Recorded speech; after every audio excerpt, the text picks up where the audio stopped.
नमस्कार दोस्तों, स्वागत करते हैं आप सभी का देश और दुनिया की तमाम बड़ी खबरों में। अगर आपने अभी तक वीडियो को लाइक नहीं किया तो फटाफट वीडियो को लाइक करके चैनल को जरूर सब्सक्राइब कर लीजिए, क्योंकि दोस्तों यहां पर बहुत ही बड़ी खुशखबरी आ गई है सुप्रीम कोर्ट की तरफ से, जिसके बाद बीजेपी को यहां पर बड़ा झटका लगने वाला है। लोकसभा 2024 में बीजेपी हार रही है। जी हां दोस्तों, आपको बता दें कि सुप्रीम कोर्ट ने यहां पर ऐतिहासिक फैसला ले लिया है, जिसके बाद बीजेपी को तगड़ा झटका लग गया है। अब लोकसभा चुनाव 2024 में बीजेपी बुरी तरीके से हार रही है। दिल्ली, झारखंड और भी अलग अलग राज्यों में बीजेपी हार रही है। जी हां दोस्तों, इस वक्त की बड़ी खबर निकल के आ रही है। अभी अभी सुप्रीम कोर्ट ने ईडी को फटकार लगाया और फैसला इंडिया गठबंधन के खाते में दे दिया, जिसके बाद ये कंफर्म हो गया, ये पक्का हो गई है कि इंडिया गठबंधन की सरकार इस बार लोकसभा 2024 में बनने वाली है। इस बार के चुनाव में इंडिया गठबंधन की जीत होने वाली है।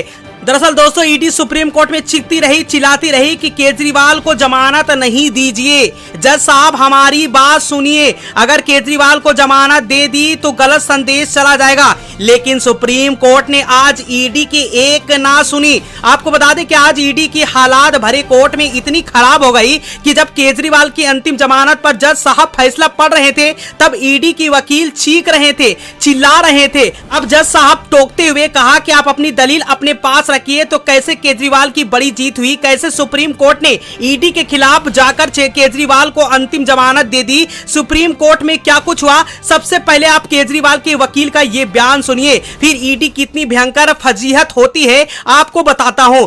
दिन के लिए इंटरिम बेल दी जा रही है 2 जून तक, और कोई कैंपेनिंग के ऊपर कोई रिस्ट्रिक्शन नहीं है। वो क्या कह सकते हैं या क्या नहीं कह सकते हैं, उस पर कोई रिस्ट्रिक्शन इंपोज नहीं की गई है।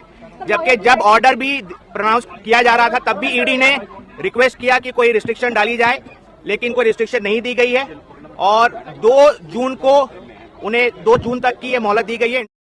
तो सुना आपने, ये केजरीवाल के वकील साधन फरासत है। उन्होंने बाहर आकर जब मीडिया से बातचीत की तो साफ साफ कहा कि सुप्रीम कोर्ट ने बड़ा फैसला सुनाया और एक ऐतिहासिक फैसला में 1 जून तक के लिए सीएम केजरीवाल को चुनाव प्रचार के लिए राहत दी। 2 जून को फिर केजरीवाल सरेंडर करना होगा। अब देख सकते हैं कि केजरीवाल की वकील का कहना है कि ईडी चीख रही थी, चिल्ला रही थी, अब फैसला पड़ा जा रहा है। तब ईडी का यह कहना है कि जब ये चुनाव प्रचार करेंगे तो उसमें रिटेक्शन डाल दीजिए। लेकिन सुप्रीम कोर्ट ने ईडी की एक ना सुनी। सुप्रीम कोर्ट ने कहा केजरीवाल चुनाव प्रचार करे और खुलकर चुनाव प्रचार करे। जिसको जो बोलना है, जिसको जो कहना है, वो चुनाव प्रचार के दौरान कह सकते हैं। तो आप देख सकते हैं कि इस बयान पर अंदाजा लगा सकते हैं कि ईडी कितनी फुल बेइज्जती हुई है सुप्रीम कोर्ट में। जिस ईडी का कहना था कि सीएम केजरीवाल चुनाव प्रचार नहीं करेंगे तो कोई पहाड़ नहीं टूट पड़ेगा, उसी पर सुप्रीम कोर्ट ने कहा कि 5 साल में चुनाव एक बार आता है।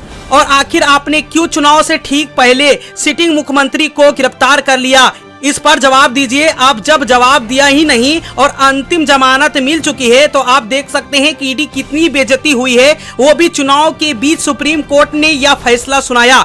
इंडिया के लिए एक बहुत ही बड़ा फैसला है। इंडिया एयरलाइंस के लिए यह मास्टर स्ट्रोक की तरह काम करेगा, क्योंकि आप देख सकते हैं जहां एक तरफ मोदी सरकार को लेकर ईडी इसी जुगत में लगे रहे हैं कि सीएम केजरीवाल को जेल में रखा जाए, वहीं सुप्रीम कोर्ट ने एक ही झटके में सारे मंसूबों पर पानी फेर दिया। केजरीवाल को राहत दी गई। आप जानते हैं कि 7 मई को जब सुप्रीम कोर्ट में सुनवाई हुई, तब सुप्रीम कोर्ट में ईडी ने दलीलों को पेश करते हुए कहा कि उनको जमानत नहीं देनी चाहिए, सीएम होने के नाते स्पेशल ट्रीटमेंट नहीं मिलनी चाहिए। तो सुप्रीम कोर्ट ने सवाल भी पलट दिया था, स्पेशल ट्रीटमेंट चलिए हम नहीं देंगे, लेकिन आप यह बताइए कि आपके पास सीएम केजरीवाल के खिलाफ सबूत क्या है। तो इस पर भी कोई जवाब नहीं दे पाए। आज फाइनली केजरीवाल को रिहा कर दिया गया। 1 जून तक वह चुनाव प्रचार कर पाएंगे। माना जा रहा है कि 1 जून तक वो चुनाव जिस प्रकार के प्रचार करने जा रहे, उस प्रकार बीजेपी का सुपड़ा इस बार दिल्ली से साफ होने वाला है। तो दोस्तों, आप किसकी सरकार बनता देखना चाहते हैं, कमेंट करके जरूर बताइएगा।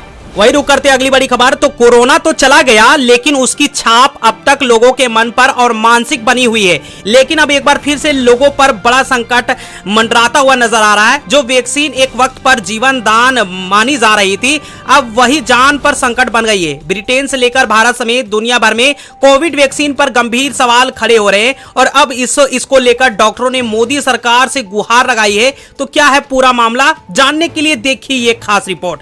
कोविड वैक्सीन को लेकर विवाद थमता हुआ नजर नहीं आ रहा है। वैक्सीन बनाने वाली ब्रिटेन की कंपनी एस्ट्राजेनेका ने अपनी वैक्सीन दुनिया भर में वापस मांग ली। ऐसे में अब देश की जनता की निगाहें मोदी सरकार पर टिकी हुई है कि सरकार अब कोई कदम उठाएगी। हालांकि सरकार ने अब तक मामले में कई बयान नहीं दिए हैं, लेकिन डॉक्टरों के समूह ने जरूर इसके खिलाफ आवाज उठा दी। डॉक्टरों ने एक समूह ने सीरम इंस्टीट्यूट ऑफ इंडिया की बनाई हुई वैक्सीन कोविशील्ड की सुरक्षा को लेकर गहरी चिंता जताई है। इंडिया मूवमेंट AIM के बैनर तले डॉक्टरों ने एक संवाददाता सम्मेलन में मोदी सरकार से वैक्सीन के फार्मूलों पर रिव्यू करने की मांग की। साथ ही डॉक्टरों ने मोदी सरकार से वैक्सीन के व्यापारीकरण पर रोक लगाने की मांग की। डॉक्टरों ने सरकार से जनता पर वैक्सीन से साइड इफेक्ट के केसेस को जल्द से जल्द पहचान करने का निगरानी तंत्र के कार्यान्वयन का भी अनुरोध किया।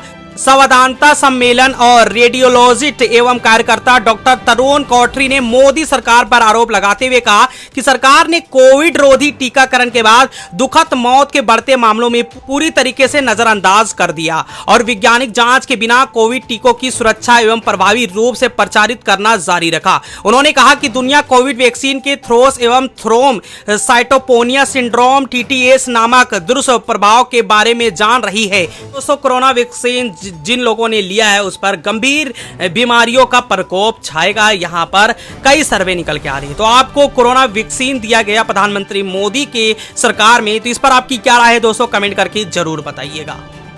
वही रुक करते अगली बड़ी खबर। चुनाव के बीच बीजेपी की मुश्किलें लगातार बढ़ती जा रही है। पूरे उत्तर भारत में राजपूतों का बीजेपी के खिलाफ प्रदर्शन तेज होता जा रहा है। यूपी और गुजरात के बाद अब हरियाणा में भी राजपूत समाज बीजेपी के खिलाफ खुलकर सड़क पर आ गए हैं। हरियाणा में बीजेपी पर यह आरोप लगाए जा रहे हैं कि बीजेपी में लगातार राजपूतों का अपमान ही किया जा रहा है। तो कैसे अब हरियाणा में भी बीजेपी की नाराज हुए राजपूत, जानने के लिए देखिए एक खास रिपोर्ट।